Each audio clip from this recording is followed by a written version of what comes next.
Le souhaite, mais pourtant, à moins de 6 mois de l'élection présidentielle prévue pour octobre prochain, la scène politique ivoirienne traverse une période de turbulence marquée par des contestations autour de la Commission électorale indépendante, la CEI.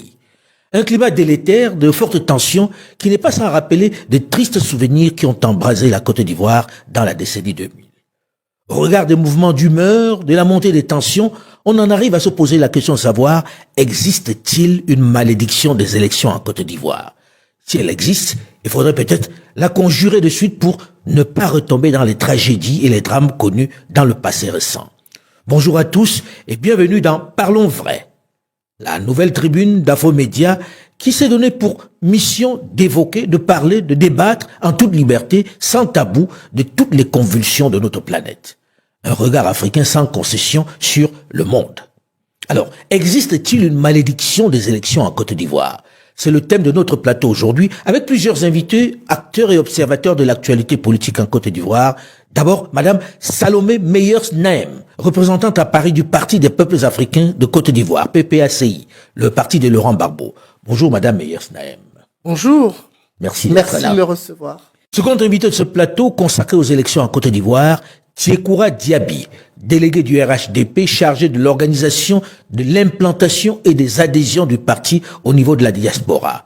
Le RHDP étant la coalition des partis au pouvoir. Bonjour Monsieur Diaby. Bonjour Monsieur Foucault. Merci d'être là. Bonjour aux autres invités. Notre troisième invité est Monsieur Oguinar Sea, membre du bureau politique du PDCI RDA. Bonjour Monsieur Sea. Merci. Bonjour aux autres invités. Merci d'être là. Théophile Kouamouo, journaliste à une chaîne de télévision indépendante, le Média TV, est notre quatrième invité. Il faut dire que Théophile Kouamouo connaît bien le paysage politique ivoirien, puisqu'il y a été pendant plusieurs années le correspondant sur place du quotidien Le Monde. Il a vécu de l'intérieur les moments de braise des années 2000.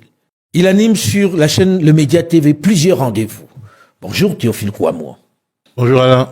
Merci d'être là. Alors, encore une fois, tout le monde tremble en Côte d'Ivoire. On a les oreilles tournées, les yeux et les oreilles tendues, tournés vers la Côte d'Ivoire.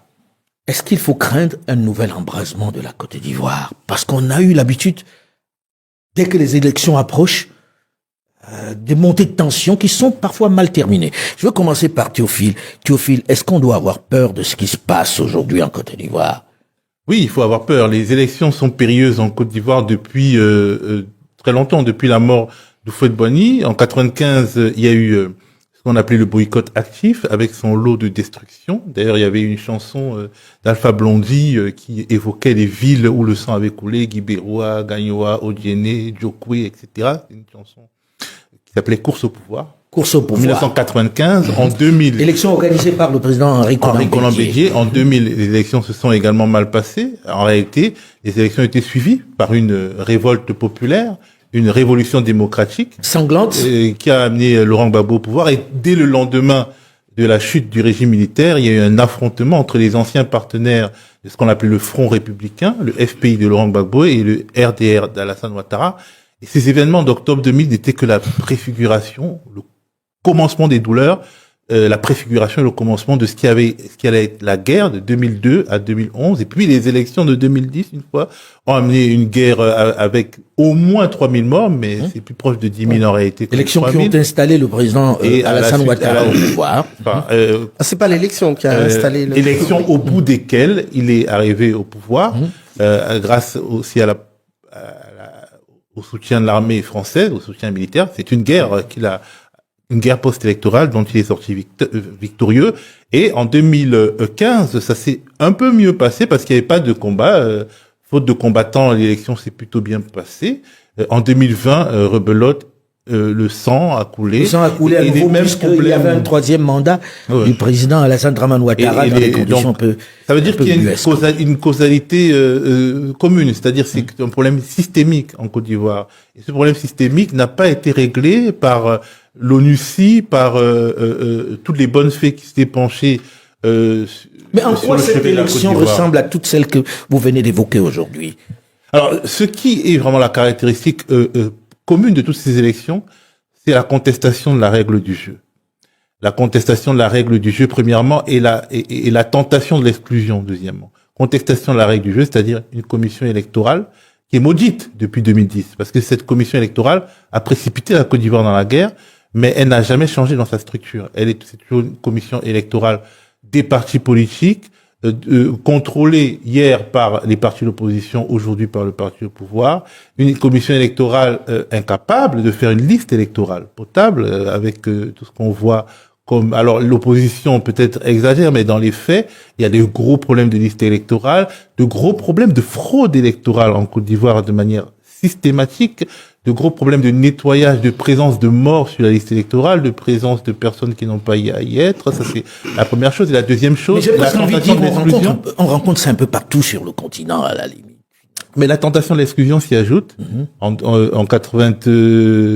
2000, Ouattara, en 2025, Tidjane Thiam, Laurent Gbagbo, Tidjane Thiam, c'est une tentation, mais dans les faits, Laurent Gbagbo, Charles Blé Goudé et Guillaume Soro sont déjà exclus. Il y a trois grands exclus. Règle du jeu contestée, tentation de l'exclusion. Ce sont les deux facteurs communs à quasiment tous les scrutins ivoiriens.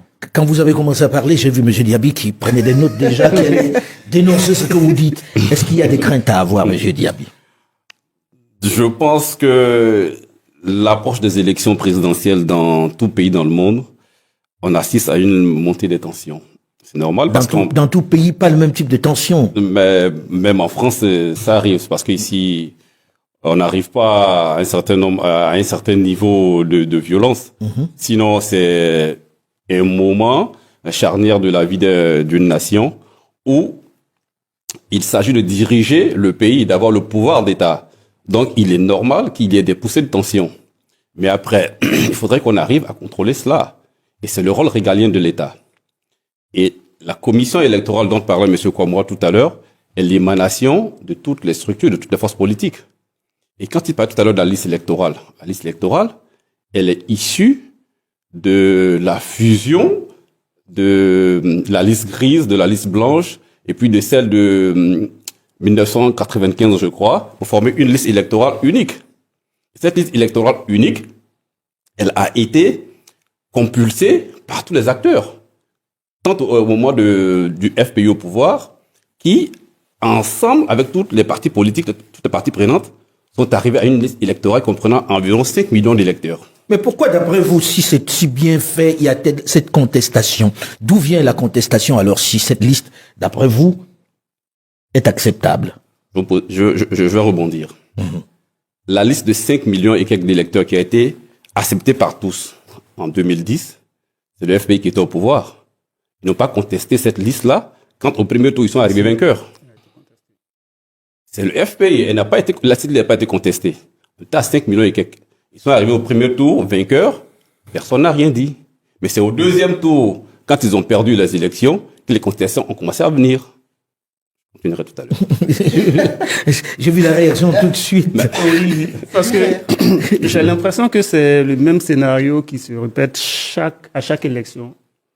Chaque 5 ans, c'est les mêmes comportements, les mêmes justifications, les mêmes argumentations qui, au final, aboutissent à la mort de nombreux de nos concitoyens. Alors, nous sommes à 6 mois des élections. Les acteurs n'arrivent pas à s'accorder. Et là, on n'est même pas encore dans le fond du débat. On n'est pas encore sur la procédure de validation du résultat ou des choses un peu plus élaborées intellectuellement. On est à discuter sur une base de données. Une base de données, c'est qu'il y a de plus basique. S'accorder sur une base de données. Mais moi, vous me donnez la commission aujourd'hui. Si quelqu'un, un seul opposant ou quelqu'un conteste la base de données, je convoque une conférence de presse dans la foulée. Je demande aux différentes parties prenantes de faire venir leurs informaticiens et puis on met tout à plat. Le cadavre qu'ils ont repéré dans le placard, celui qui l'a repéré, il va le débusquer. Une base de données, il n'y a rien de plus scientifique, de plus simple à éplucher et à analyser. Mais si nous en sommes à discuter de ça, ça montre comment les Ivoiriens, nous sommes toujours dans cet éternel recommencement. Alors, on va mettre les pieds dans le plat. On va mettre les pieds dans le plat. Avant d'arriver à vous, on va mettre les pieds dans le plat. Lorsque l'on regarde tout ça, on peut dire ce qu'on veut.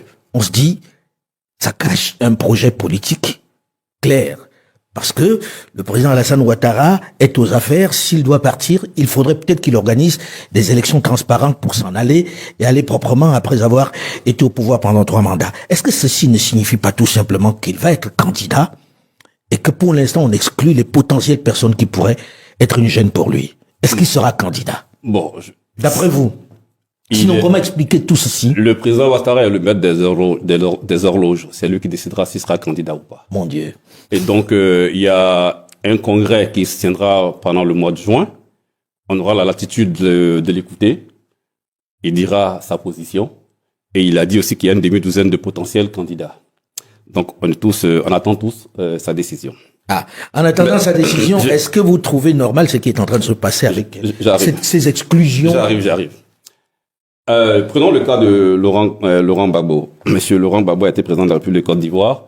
Et tout à l'heure, monsieur Kouamouao et mon frère du PDCI parlaient de... Monsieur Seya parlait des morts et consorts.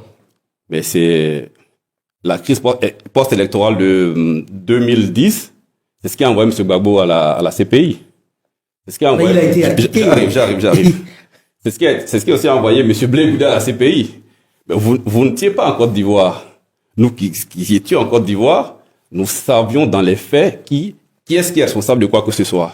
Mais si ils sont arrivés devant la justice internationale, la justice internationale, elle veut des faits. Si un tel est accusé de ceci... Vous êtes en train de mettre en cause je ne remets pas en cause. Je suis en train de vous dire qu'il faut des faits précis. Ou des témoins de faits. Ou des témoins de faits. Il y en a eu 82. Arrivé, tout ce qui a été dit, on sait pertinemment ce qui s'est passé. Donc, on ne va pas revenir. Il a été acquitté. Cela va de soi. Mais par contre, en Côte d'Ivoire, il y a un jugement qui le condamne. Aussi bien que Charles Blé Goudé. Donc, de facto, de façon judiciaire, il y a un empêchement de s'inscrire sur la liste électorale. Cela va de soi. Maintenant, pour concerner le cas de M. Tidiane Thiam, à preuve du contraire, M. Thiam n'est pas exclu. À ce que je sache. M. Thiam, les recours qui ont été déposés contre M. Thiam, la commission électorale indépendante contre Christan a dit qu'il n'y avait aucun problème pour que M. Thiam soit sur la liste électorale. Les plaignants contre M. Thiam sont allés en justice. Donc, le résultat, c'est pour bientôt. Donc, ne préjugeons pas de ce qui va se passer. Madame Naïm, je vous vois trépigner quand vous écoutez ça. Oui, alors, parce que je pense que Théophile Kouamouo a pris le sujet par le bon bout. Il est très important de rappeler dans notre jeune nation, qui a 65 ans, très très jeune, que l'histoire a commencé par 25 années de candidats uniques, parti unique. D'accord? Donc nous avons commencé notre démocratie au sein de la nation avec une parodie d'élections. C'était pas des élections, puisque vous avez un parti unique, un candidat unique. Donc nous avons 25 ans. Donc 25 ans, c'est assez long. Hein. C'est comme si demain vous avez un jeune enfant, vous le laissez assis pendant 25 ans, puis tout d'un coup, à 25 ans, vous le mettez debout, hop, marche. Il va s'écrouler.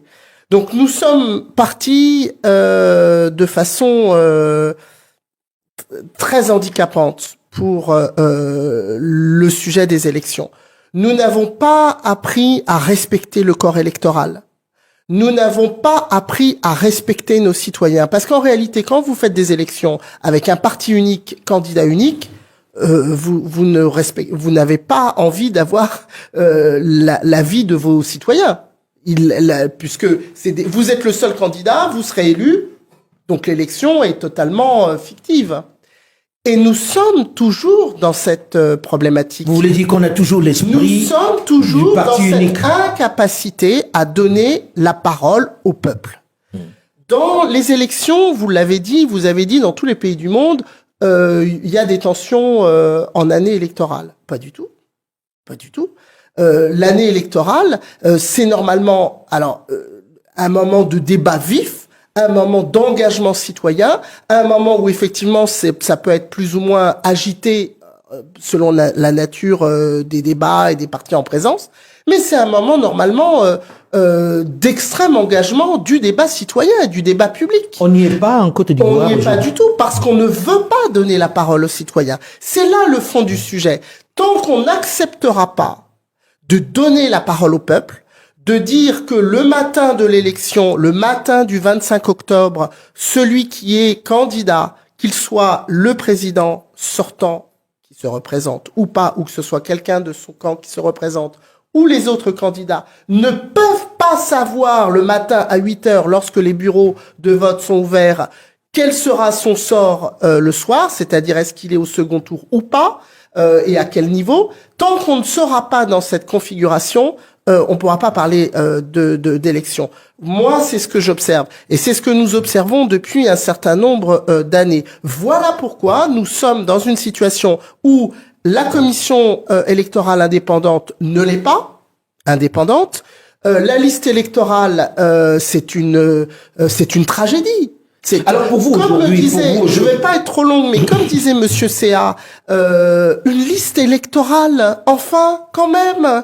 C'est la liste des électeurs, c'est la liste, normalement, une liste électorale, ça doit sortir, être abondé en premier lieu par l'état civil, et tous les ans, on y rajoute les nouveaux majeurs. Voilà, c'est simple, c'est pas... Et Monsieur Ouattara, le président de la République de Côte d'Ivoire, a eu maintenant 15 années pour remettre sur pied l'état civil qui avait été détruit par la rébellion, et pour remettre d'un point... Pourquoi c'est pas fait aujourd'hui? Parce qu'on ne veut pas donner la parole au peuple. On veut pas donner la parole au peuple. Je regrette, je regrette profondément Monsieur Foucault. Je peux pas laisser notre sœur du PPACI tenir ce genre de discours. Parce que quand elle parle de savoir qui va être élu à la fin au soir des élections, peut-être qu'elle fait référence à 2010. Sinon, quand on a une liste électorale, je reviens là-dessus, qui a été mise en place dans des conditions, je dis bien, je dis pas particulières. Il y a eu des audiences foraines. Il y a eu l'établissement de jugements supplétifs pour tous les Ivoiriens qui n'avaient pas de pièces. Ils ont couplé cela avec la confection des cartes nationales d'identité pour qu'on obtienne une liste électorale, comme je vous l'ai dit tout à l'heure, à près de 5 millions de personnes. Au-delà de cela, chaque année, où on va être très factuel, au moins, on va dire chaque élection présidentielle, il y a une révision de la liste électorale qui est faite. Mais ce que nous avons constaté, c'est que quand on fait appel à ces personnes-là pour venir s'inscrire sur la liste électorale, le FPI d'alors, qui est actuellement le PPACI, ne convoquait pas ses militants à aller s'inscrire. Ils boycottaient systématiquement l'inscription sur la liste électorale. Mais après, si pendant près de 15 ans ou 20 ans, vous avez boycotté l'élément principal qui vous permet de donner la parole au peuple, comme elle le dit, vous ne le faites pas. Vous restez chez vous. Vous boycottez, vous cassez les urnes, vous cassez le matériel dictatiel qui doit permettre l'inscription sur la liste électorale. Mais comment vous voulez, in fine, après dire qu'on ne donne pas la parole au peuple? Monsieur Laurent Gbagbo n'est pas le peuple. Le peuple, j'arrive, je vais pas être trompé. Rapidement, parce qu'on ne peut pas vous donner la parole sur toute la Donc, longueur. monsieur Laurent Gbagbo n'est pas le peuple. Le peuple, c'est quand on dit il y a une révision électorale, tout le monde vient, tout le monde s'inscrit. Et aujourd'hui, en Côte d'Ivoire, il y a beaucoup de plateaux télé où l'opposition peut s'exprimer. Et vous êtes auto-exclu de ces plateaux télé pour que vous puissiez parler. Donc, on ne venez pas accuser le RHDP de quoi que ce soit. Je suis désolé. Monsieur Séa. Moi, je voudrais réagir un peu quand même parce que il faut essayer comme l'a bien évoqué M. Kouamo, il a fait l'historique de toutes les crises que nous avons traversées. À chaque contexte et à chaque décennie, il y a des raisons qui expliquent notre difficulté à organiser un jeu démocratique transparent. Dans les années 70, on peut dire que c'était des raisons qui étaient beaucoup plus extérieures aux pays externes, qui étaient liées au contexte géopolitique de la guerre froide, où toutes les puissances occidentales ou soviétiques avaient tendance à vouloir soutenir des régimes pour ne pas que l'idéologie de l'autre camp vienne empiéter sur leur territoire. Ensuite, nous sommes tombés dans les années 90 où il y a eu le retour du multipartisme. Mais dans ce contexte-là, à cette période, on avait encore les reliques et les difficultés qui sont issues du parti unique. On a balbutié. On pouvait le comprendre, on a balbutié. Il y a eu aussi l'instrumentalisation du sujet identitaire. On a passé tout ça. Dans les années 2000, normalement, tous les régimes issus des partis uniques ont été quand même, ils ont changé, ils ont été renversés. Donc, rien ne justifiait que la Côte d'Ivoire... 90, Pas au Cameroun, Voilà. pas en Afrique Oui, centrale. au Cameroun. Oubliez l'Afrique centrale dans Le l'histoire. Cameroun est le premier à avoir une alternance. Administrative. Donc, on tombe dans les années 2000 ou aujourd'hui. Non, il faut aller dans les années 90, je crois. Oui, dans les années 90. Voilà, parce qu'il y a eu le multipartisme. Oui, Voilà. le multipartisme, on sortait du multipartisme. Les gens n'avaient pas la culture. Là, on va pas tout faire tout l'historique parce que... Donc, ce que je veux dire, c'est qu'aujourd'hui, nous sommes en 2025. Normalement, rien ne devait justifier qu'il y ait de telles difficultés en Côte d'Ivoire à organiser une élection. Le président en 2000 avait dit qu'il ne pouvait pas laisser le pays à ces gens-là, ces Ivoiriens. Aujourd'hui, nous avons quelqu'un qui, par la force des choses, a un sang étranger, un nom étranger, qui est de Et sang plus étranger. issu.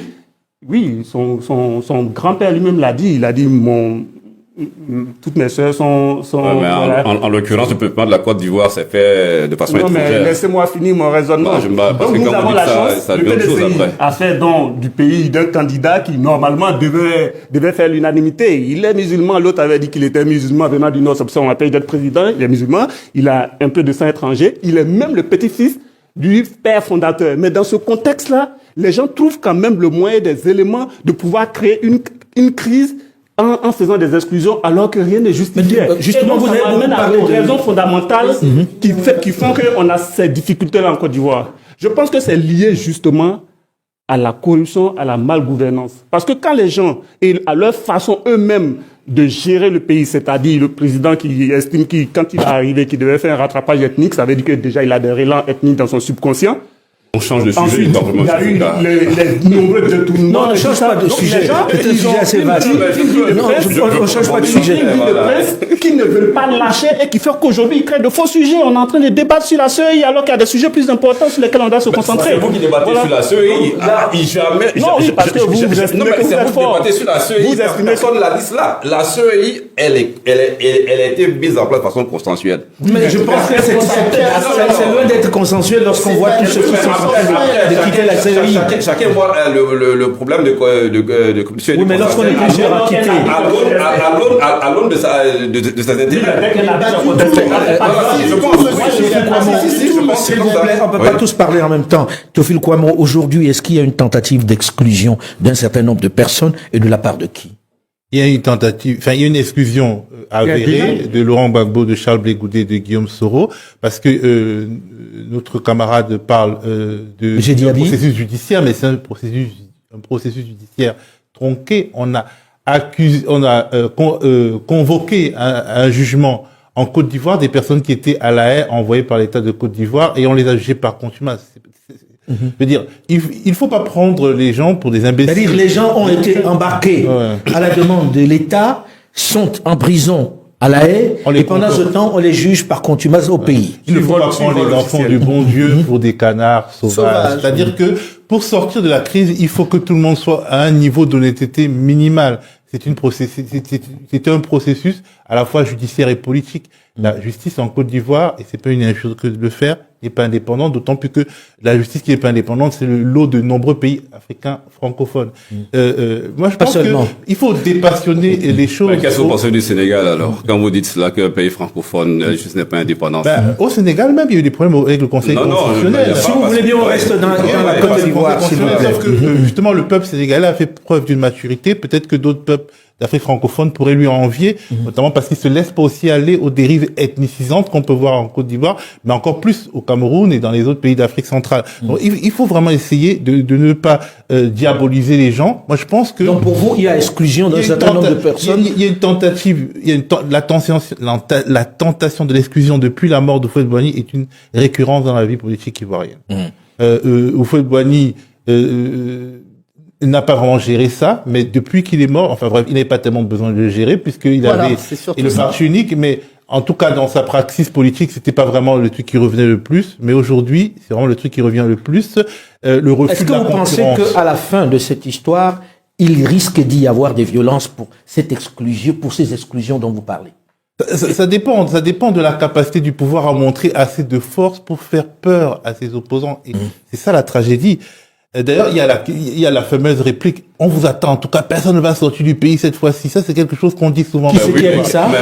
Ce sont les gens du RATP qui le disent, mais par le passé, quand l'opposition aussi, de par ses responsables aussi, appelle à la violence, il va falloir aussi que l'État, dans sa fonction régalienne aussi, apporte la réponse. Personne n'appelle à la violence. Monsieur Diaby, vous êtes d'un parti qui a cautionné, dont les cadres ont été dans une rébellion armée. Mais quand vous dites les cadres ont été dans une rébellion armée, les cadres dans une rébellion armée, mais après cette rébellion armée, elle est entrée de façon, je ne sais pas de normale dans un gouvernement. Dans la République. Elle est entrée dans ce gouvernement après la rébellion armée. Dans la République. Non, après ce que les je veux dire, accords. c'est que Donc vous pouvez pas dire Mais que des accords faits à l'extérieur. mais après vous voulez que ce soit fait où? Des accords faits à l'étranger. Je suis obligé de vous dire. On ne peut pas jouer les grands. Je suis obligé de vous faire comprendre aussi que quand il y a eu la crise, il y a eu des négociations. Après ces négociations, mais demain, M. Guillaume a été nommé Premier ministre. Les accords de Marcoussis. Et donc, tout est devenu normal. Donc, les accords je pense que nous avons là, s'il vous plaît, nous avons là la preuve qu'il y a une vraie tension et que, malgré les années qui se sont écoulées, on en revient. Voilà, rien n'est même point, parce qu'il y a finalement. des gens qui n'arrivent pas à faire abstraction du passé, qui pensent que la Côte d'Ivoire doit toujours revenir 20 ou 30 ans en arrière. Mais est-ce que vous ne pouvez pas aussi poser la question de savoir si finalement le pouvoir en place a fait fi de tout cela? Parce que là, on vient de voir qu'il y a des tentatives d'exclusion d'un certain nombre de personnes. Quand on parle de Laurent Gbagbo, qui a été à La Haye à la demande de l'État de Côte d'Ivoire et qu'on juge par contumace et condamne, je pense qu'il y a quand même de la part de l'État une démarche qui devrait être de dire il n'était pas là quand on l'a jugé et peut-être oublier cet épisode-là, non? On cesse de le dire pour Laurent Gbagbo. Oublier cet épisode. On cesse de le dire pour M. Laurent Gbagbo et M. Charles Blé Goudé. Et Guillaume Soro. Je vais en venir au cas de Guillaume Soro. Je ne suis pas à son niveau puisqu'on cristallise l'attention sur Charles Blé Goudé et Laurent Gbagbo. Il y a des mécanismes judiciaires qui sont mis en place. Il y a eu les dialogues politiques. Il y a eu jusqu'à 5 phases. Et après, on nous dit, il faut mettre en place un processus pour suivre ce dialogue politique. Il y a des mécanismes donc pour résoudre le problème de Laurent Gbagbo, soit par voie judiciaire, son parti politique qui est représenté à l'Assemblée à travers EDS pouvait faire une demande d'armistice auprès du chef de l'État. Ils n'ont jamais posé cette demande d'armistice. C'est de 1. De 2. Mais l'armistice a déjà été prononcé sur les faits en question. Non, mais je parle pour qu'il puisse être, c'est la grâce. La grâce. Une armistice, ça porte sur les faits, pour qu'il puisse être candidat, il aurait fallu que ce soit le président qui lui accorde une grâce. Et pourquoi le président ne le lui accorde pas aujourd'hui? Si vraiment on est dans un processus de dialogue. Il peut demander la grâce. Une grâce qui a été accordée, mais une grâce bien géographiquement limitée. À Simone Gbagbo. Non, là, vous parlez de l'amnistie. Je parle de la grâce. Laurent Gbagbo a une grâce présidentielle. D'accord. Donc, c'est l'armistice qui permettra à M. Laurent Gbagbo de présenter. Non, une grâce. Faut pas qu'on mélange les choses. Voilà. On parle de la décision du président de la République qui puisse permettre à M. Gbagbo d'être candidat. C'est ça que nous parlons. Oui, quand vous dites que l'opposition est ancrée dans le passé, est-ce que ce n'est pas l'occasion pour le président Alassane Ouattara de dire, bon ben voilà, on fait table rase de tout ce qui s'est passé dans ce dialogue national et vous êtes candidat, tout le monde est candidat et on repart et tout se joue dans les urnes. Est-ce que les choses ne seraient pas plus simples comme ça? C'est ce qu'on a envie de demander. Pourquoi on ne fait pas des élections avec l'ensemble des candidats, un audit de la liste électorale parce que tout le monde a y gagné? Je ne comprends pas ce que le gouvernement a à perdre de faire un audit de cette liste. Mais personne n'a à perdre. On fait un audit de la liste. On a une liste électorale correcte.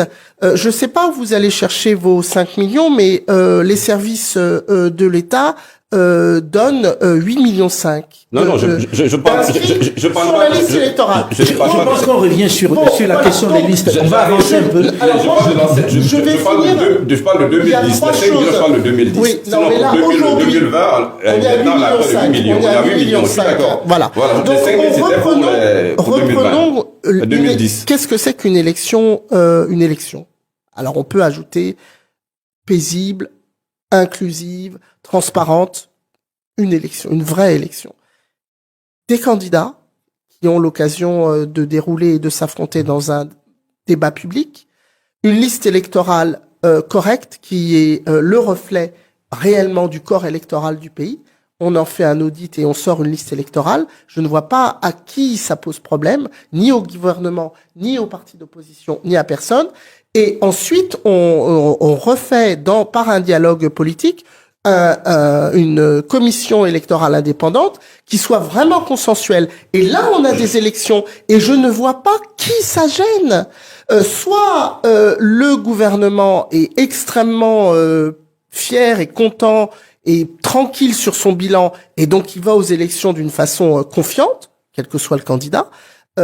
Et donc il n'y a pas de problème. Et puis les autres partis, le PDCI qui est le parti historique, le PPACI qui évidemment pour ma part a un excellent candidat, tous les candidats s'affrontent et les électeurs tranchent. C'est quand même assez simple, mais c'est très compliqué pour la Côte d'Ivoire. Qu'est-ce qui rend ça si compliqué? Bon, pour moi, il n'y a rien de compliqué, hein, parce que tout ce qu'on est en train de dire là, ça défie le bon sens, en fait. Je sais pas sur quoi là, on est en train de se tirer, mais honnêtement, je ne sais pas sur quoi on se bat. Qu'est-ce qui nous sépare aujourd'hui?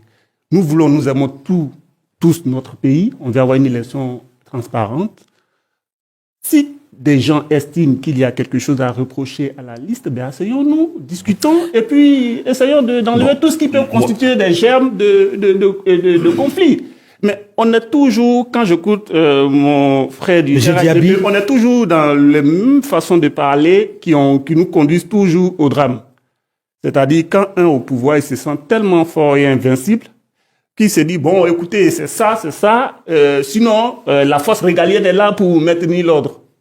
Mais la force... Ça va pas. Voilà, on ne reste pas fort indéfiniment. À un moment donné, il faut passer à l'intérêt. J'ai écouté pas mal de gens. Je vais revenir. J'ai écouté pas mal de personnes dire tant que les grands leaders dont vous avez parlé sont dans le jeu politique, il va y avoir beaucoup de mal à avoir la paix et l'organisation des élections apaisées dans ce pays. Qu'est-ce que vous en pensez? Mais ça, c'est parce qu'il y en a un qui est parti, malheureusement, qui a été rappelé à Dieu, le président Henri Konan Bédié.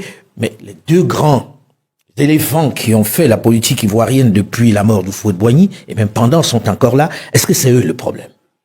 C'est pas le problème, ils sont le symptôme du problème. Mais il est évident, pour être honnête et pour ne pas justement prendre les enfants du bon Dieu pour des canards sauvages, qu'Alassane Ouattara ne peut pas laisser le pouvoir à Laurent Gbagbo dans un cadre démocratique. Laurent Gbagbo, il n'est pas sûr qu'il aurait laissé Alassane Ouattara au pouvoir dans un cadre démocratique. Dès lors que le venin de la guerre les a séparés, que des hectolitres de sang les ont séparés, le match retour de leur bataille, le match aller s'étant terminé par une guerre, le match retour pourrait aussi se terminer par une guerre. Donc effectivement, il est peut-être temps que Alassane Ouattara et Laurent Gbagbo, n'en déplaise à mes deux camarades, s'en aillent et laissent des générations d'après qui ont moins de problèmes personnels continuer aller sur une autre phase. Nelson Mandela, il a fait son temps, il est parti. Les grands leaders africains ont fait leur temps et sont partis. 27 ans de prison. De toute façon, il faut pas non plus s'illusionner sur la capacité de renouvellement des générations. Les renouvellements des générations peut aider si on change de logiciel et si on va... Donc c'est pas j'entends Madame Naim qui dit voilà, mais le président Laurent Gbagbo aussi fait partie de ces anciens. Est-ce qu'il cède la place puisque nous venons de lister les problèmes, à savoir la commission électorale indépendante, la liste électorale, et puis tout d'un coup on dit c'est les candidats, c'est si les candidats étaient pas là ça irait mieux. Mais si les candidats, c'est peut-être les symptômes comme il le dit. Ce n'est pas la liste électorale aujourd'hui pour qu'elle soit crédible, qu'on puisse aller à des élections avec 8 millions de gens qui existent et pas 6 millions de faux électeurs. Pour vous, le principal souci, c'est la liste électorale. Et la commission, et le fait, effectivement, qu'on exclut. Si le président... Madame Naim empêche... Non, mais si... Non, mais parce que je vous donne la parole. Parce que ce qu'ils sont en train de dire, je suis tout à fait opposé à ce qu'ils sont en train de dire. Si les électeurs... Alors, elle va finir et je vais vous donner la parole. Si les électeurs ne veulent plus de Laurent Gbagbo, on fait des élections Et puis, il n'aura pas la majorité des scrutins. La majorité des scrutins se portera sur les autres candidats qui seront soit un candidat PDCI, soit un candidat issu du RHDP. Et je ne vois pas où est le problème. Donc, Alors, le sujet, c'est bien de la capacité ou pas qu'a ce régime à organiser des élections. D'accord. Je vois que Madame du PPAC est moins loquace quand on parle de l'exclusion, enfin pas de l'exclusion, mais du retrait de Laurent Gbagbo et de M. Ouattara sur la course à la présidentielle. Et vous en pensez quoi? Le président Ouattara, jusqu'à présent, il s'est pas encore prononcé sur sa candidature. Et chaque fois qu'on lui pose la question, il dit j'ai une demi-douzaine de personnes capables de me remplacer. C'est pas une réponse qui soit suffisante. C'est pas une réponse en soi, mais c'est une réponse. Et ce que je constate, c'est que le PDCI se dédouane de cette histoire. En disant, oui, c'est dédouane, mais ce qu'ils oublient, c'est que l'ivoirité est de leur fait. C'est de leur fait, l'ivoirité. Oui, mais est-ce que c'est parce que c'est de leur fait qu'il faut recommencer? J'arrive. Voilà, Laissez-moi finir, s'il vous plaît. Laissez-moi finir. Et quand on revient à la commission électorale indépendante, On n'en sort pas de cette commission électorale indépendante. Elle était composée de tous les partis politiques qui ont même envoyé leurs représentants à cette commission. C'est peut-être ça le problème. Non, j'arrive. Bon, peut-être. Et toutes les décisions qui se prennent dans cette commission sont consensuelles. C'est pas le président de la commission qui décide de... Je ne veux pas qu'on passe toute l'émission à parler de la commission électorale indépendante. Ensuite, j'arrive, s'il vous plaît. J'arrive. Tous les partis en sont sortis, monsieur Et Déby. quand on arrive à la liste électorale, il faut qu'on fasse aussi preuve de bon sens. On a près de 8 millions d'électeurs. Bon, on va repartir sur la liste électorale et je pense qu'il va falloir gérer l'émission. Malheureusement, s'il vous plaît, je vais vous redonner la parole. Mais nous arrivons à la fin de la première partie de ce magazine. On se retrouve dans un court instant pour la seconde partie de Parlons vrai, consacrée aujourd'hui aux élections 2025 en Côte d'Ivoire. 1995, Henri Konan Bédié, successeur constitutionnel du président Félix Houphouët-Boigny, organise les premières élections présidentielles libres. Le scrutin est boycotté par l'opposition, notamment Laurent Gbagbo et Alassane Dramane Ouattara. On en sort avec des tensions profondes autour de la transparence électorale et du très controversé concept d'ivoirité. Ce scrutin, avec un faible taux de participation, va jeter les bases des divisions ethniques et politiques.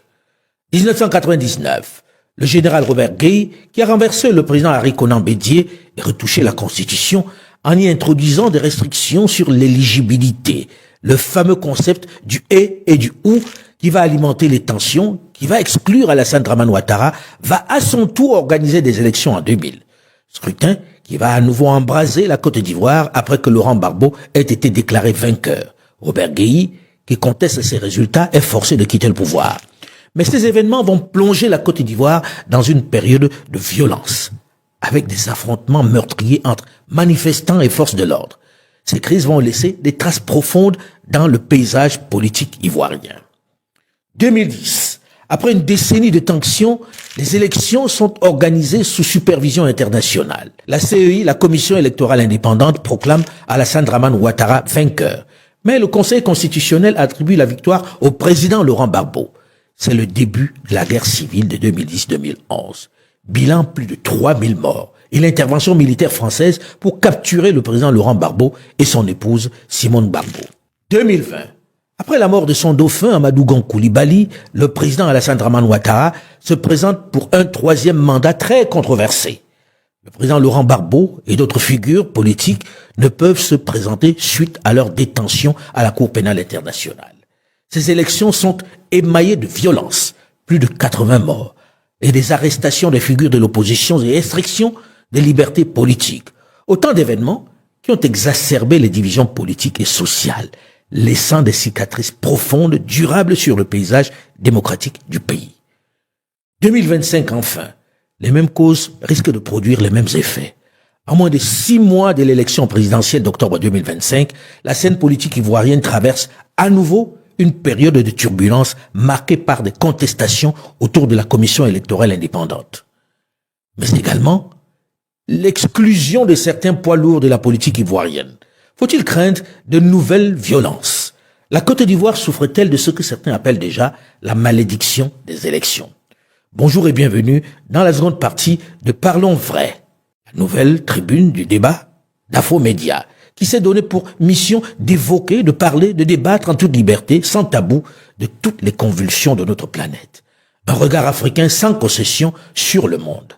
Plusieurs invités, acteurs et observateurs de l'actualité internationale et politique en Côte d'Ivoire sur ce plateau. D'abord, Madame Salomé Meyers-Naem, représentante à Paris du Parti des peuples africains de Côte d'Ivoire, le PPACI, le parti de Laurent Gbagbo. Notre second invité sur ce plateau consacré aux élections en Côte d'Ivoire est Tiekoura Diaby, délégué du RHDP chargé de l'organisation et l'implantation des adhésions du parti au niveau de la diaspora.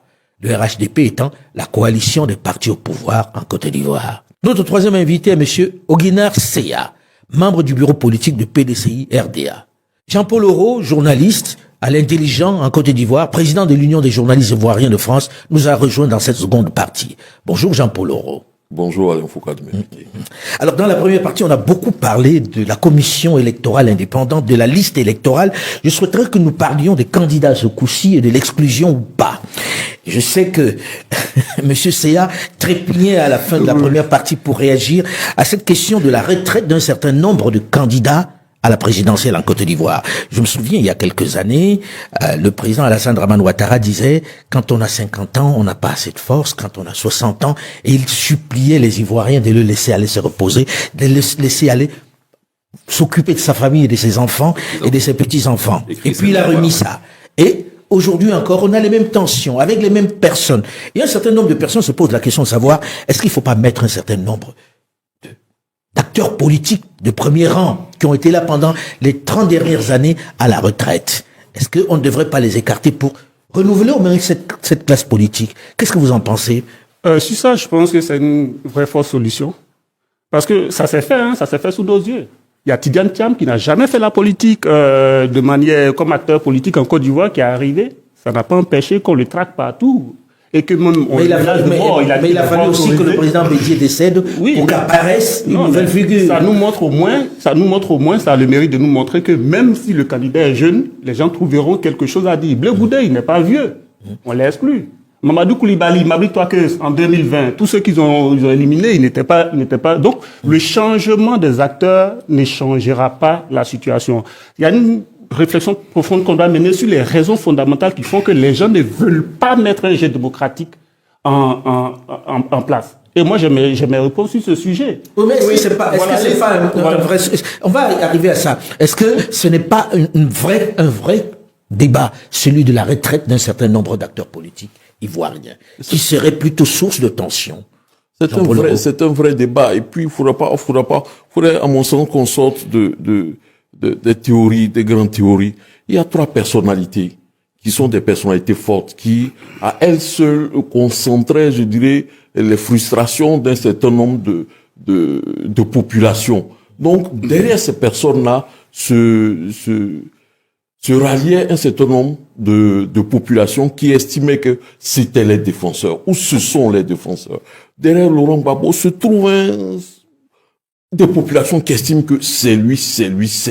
Derrière Alassane Ouattara, c'est lui. Derrière, à l'époque, Henri Konan Bédié, c'était le cas. Aujourd'hui, Henri Konan Bédié, le bon Dieu l'a rappelé à lui. Le cas Laurent Gbagbo, je me souviens en 2020, quand on lui pose cette question sur TV5 Monde, la question de sa retraite, pourtant lui-même auparavant avait dit qu'après 75 ans, il estimait qu'on avait plus la force physique et mentale pour diriger un pays, a dit clairement que non, lui, c'est pas à un système, à une loi de le mettre à la retraite comme un fonctionnaire ou un travailleur normal, mais qui revenait aux populations de le faire partie. Ça a été le cas d'Alassane Ouattara. Donc, au-delà des principes, je dirais des pétitions de principes, on arrive aujourd'hui à un stade où ces mêmes hommes qui avaient dit qu'ils ne pouvaient pas tenir au-delà d'un certain âge sont encore là pas véritablement du pouvoir. Et c'est eux-mêmes qui l'avaient dit. Et c'est eux-mêmes, c'est là le danger. Et puis il faut pas qu'on se trompe. Une partie je pourrais dire, de la malédiction des élections en Côte d'Ivoire, une partie incombe à ces personnalités-là. Ce sont eux. Mais le cas de Laurent Gbagbo, personnellement, je fais cette analyse aussi simple que je dis. Moi, j'ai dit aujourd'hui, le combat de Laurent Gbagbo n'est pas lié véritablement à une volonté d'occuper le fauteuil présidentiel. Mais il a inscrit dans sa démarche après sa prison la question de la vérité historique sur les élections de 2010. Pour lui, il faut qu'on le dise. Mais est-ce que ça l'oblige à aller aux élections? Si ça peut être un schéma, un parcours qui a permis de savoir qui a gagné les élections en 2010 et permettre lui de laver son nom, parce que lui, Laurent Gbagbo, on ne dira pas dans ce pays qu'il a braqué une banque, que lui c'est un voleur. Ça, il le refuse. Moi, je pense que ce schéma, ce combat pour la présidence est plutôt une attitude, une démarche pour que la vérité historique de l'élection de 2010 soit dite. Parce que si on se souvient bien, sa première unique prise de parole à la CPI, c'était celle-ci. C'est celui qui n'a pas gagné les élections de 2010 qui a causé les troubles. Aujourd'hui, à la CPI où nous sommes, je suis prêt à aller jusqu'au bout parce que la raison, c'est de savoir qui a gagné les élections de 2010. Parce que c'est celui qui les a pas gagnées, qui a sémé les troubles. Et aujourd'hui, quand il revient, il dit clairement face à sa condamnation, je viens ici parce que moi, je ne suis pas... Mais est-ce que ça justifie d'être candidat à la présidentielle pour diriger un pays? Parce que là, vous êtes en train de parler de quelque chose qui serait du domaine de la stratégique. Ça peut être une démarche stratégique. Je suis convaincu que le PPACI sera présent à l'élection de 2025. Ça, il n'y a rien à faire. Alors, si Laurent Gbagbo n'est pas réhabilité pour pouvoir être sur les listes électorales, le PPACI ira aux élections et avec quel candidat? Alors, la solution B, c'est laquelle? Nous irons aux élections et nous irons aux élections avec notre candidat, celui qui est déclaré aujourd'hui et qui est effectivement Laurent Gbagbo. Là, c'est une réponse politique. Donc là, c'est une réponse politique. Ouais. Et si je peux, réagir un peu à ce que disait le camarade Oro. Jean-Paul, pour passer quelques séances de travail avec le président Laurent Gbagbo, je pense pas que l'analyse soit bonne. Il n'est pas dans une démarche là tout de suite de restauration historique ou quoi. Non, il est dans un combat politique pour son pays. Comme il l'a toujours été. Donc il est. Mais est-ce qu'il a encore la force? Est-ce qu'il a encore la force, la santé pour pouvoir mener ce combat-là, être président de la République? Je crois que, moi, j'en suis intimement convaincu pour le côtoyer, avoir des séances de travail et surtout le voir à Dabou encore le week-end dernier. Je crois que il a cette forme. On l'a connu plus fringant quand même, non? Le président de la République, c'est pas marathon man, hein. C'est pas uniquement. Vous n'êtes pas en train de faire le jogging et c'est pas voilà. Alors et dans la situation où est le pays, je pense qu'en effet, il vaut mieux des gens aguerris, avertis et qui ont une grande capacité de résistance aux hostilités. Là où il est aujourd'hui dans son combat, puisque ça a été évoqué à plusieurs reprises, s'il y a un multipartisme en Côte d'Ivoire, c'est grâce à qui? C'est grâce à... On va pas revenir là-dessus parce que chacun passe. S'il vous plaît, je voudrais que vous soyez un peu plus disciplinés sur possible. Là, ma question est la suivante. Là, on parle de la partie retraite d'un certain nombre d'hommes politiques en Côte d'Ivoire. Monsieur Sia a dit, pour lui, c'est une fausse bonne solution. Monsieur Oro dit, pour lui, il faut mettre un certain nombre de personnes à la retraite. Là, votre champion, le président Alassane Dramane Ouattara, disait il y a quelques années, au même titre que Laurent Gbagbo, à un certain âge, on n'a plus la force pour diriger. Et il suppliait même ses militants de le laisser partir en retraite. Monsieur Diaby, aujourd'hui, est-ce que vous pensez que le président Alassane Dramane Ouattara doit être candidat? Est-ce que la solution de la retraite n'est finalement pas la meilleure pour tous, pour qu'enfin le jeu démocratique soit libéré avec un renouvellement de la classe politique? Merci, M. Foucault. Je suis très à l'aise pour répondre à cette question. Parce que souvenez-vous, en 2020, avant le décès malheureux de notre premier ministre d'alors, M. Amadou Gon Coulibaly, paix à son âme, et je salue sa mémoire. Le président de la République avait convoqué les deux chambres du Parlement et il avait adoubé monsieur Feu Amadou Gon Coulibaly comme son successeur.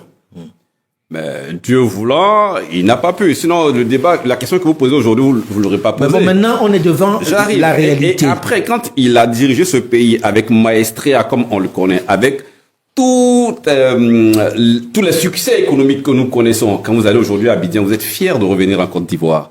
par rapport comparativement. Donc, je vais y arriver. Voilà, s'il vous plaît. Je vais y arriver. Parce que c'est très important aussi qu'on parle du bilan. Faut faire plateau cocody, hein. Faut pas aller partout non plus. Ah, mais vous n'êtes pas allé au fond du pays. J'ai l'impression que vous restez uniquement on va parler du bilan à un autre moment. Mais là, pour l'instant, répondez à la question parce que là, c'est très... Le président de la République, il l'a dit. Vous allez me dire que c'est une poste politique. Il était libre de dire, depuis toujours, je serai candidat.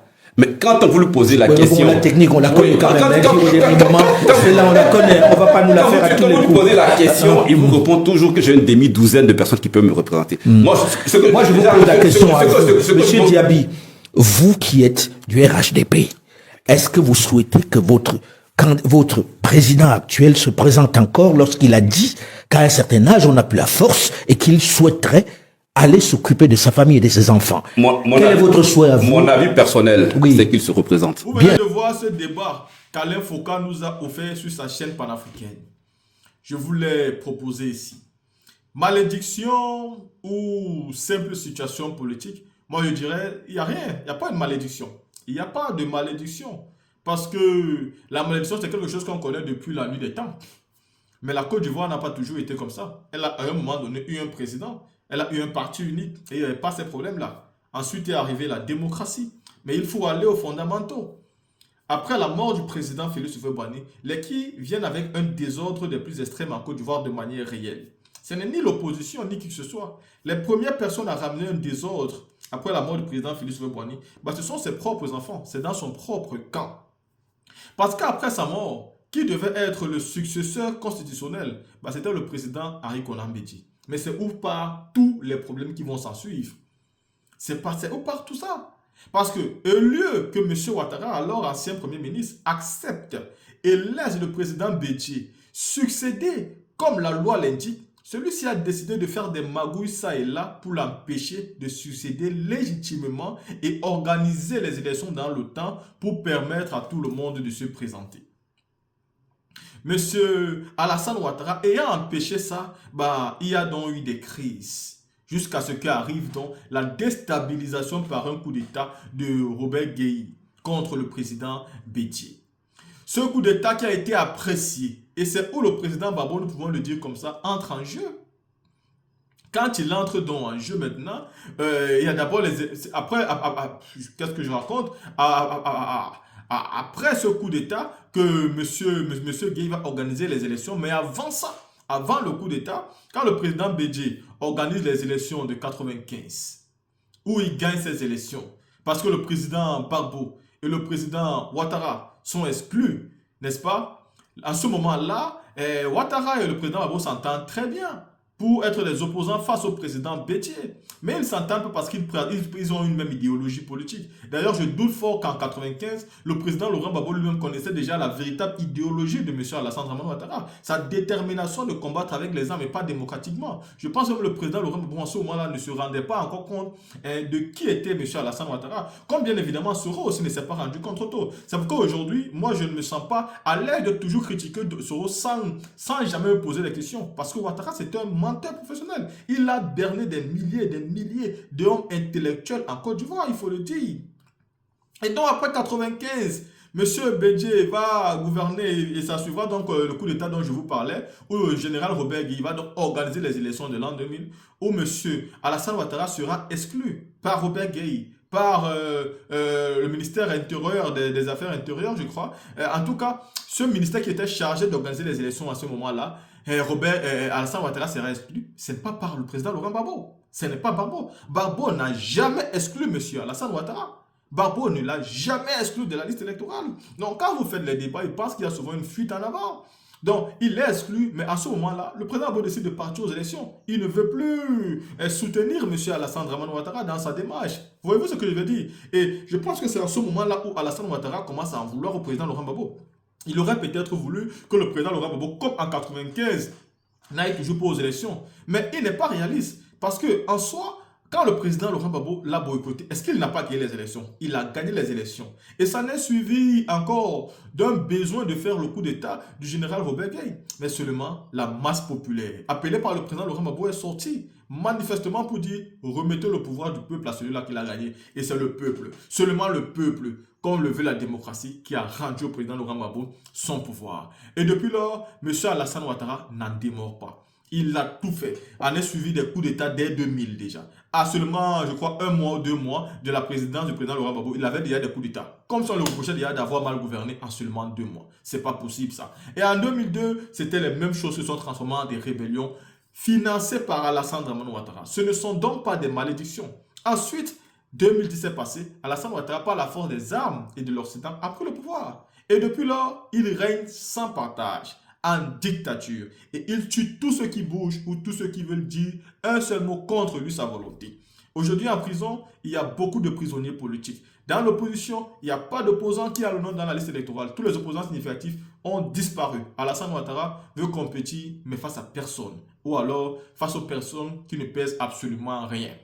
Mais en réalité, Alassane Ouattara ne peut même pas gagner à Afin-Guessa. Si l'élection est crédible, si elle est transparente, il ne peut même pas gagner M. Afin-Guessa. Le problème ici, c'est quoi? Le problème ici, c'est que face à Afin-Guessa, il sait qu'il peut voler l'élection et personne ne sortira. C'est ça le problème. C'est pourquoi il choisit tout le monde et il veut les affronter. Et il est en train de disqualifier les opposants significatifs. Le moment est venu pour l'opposition de faire, même pour quelques temps, c'est-à-dire une véritable coalition qui les permettra de se battre pour chasser Alassane Dramane Ouattara. Simplement ça. Et c'est où est venu le problème. Quand le président Laurent Gbagbo lance l'appel de Benoît, c'est basé sur ça.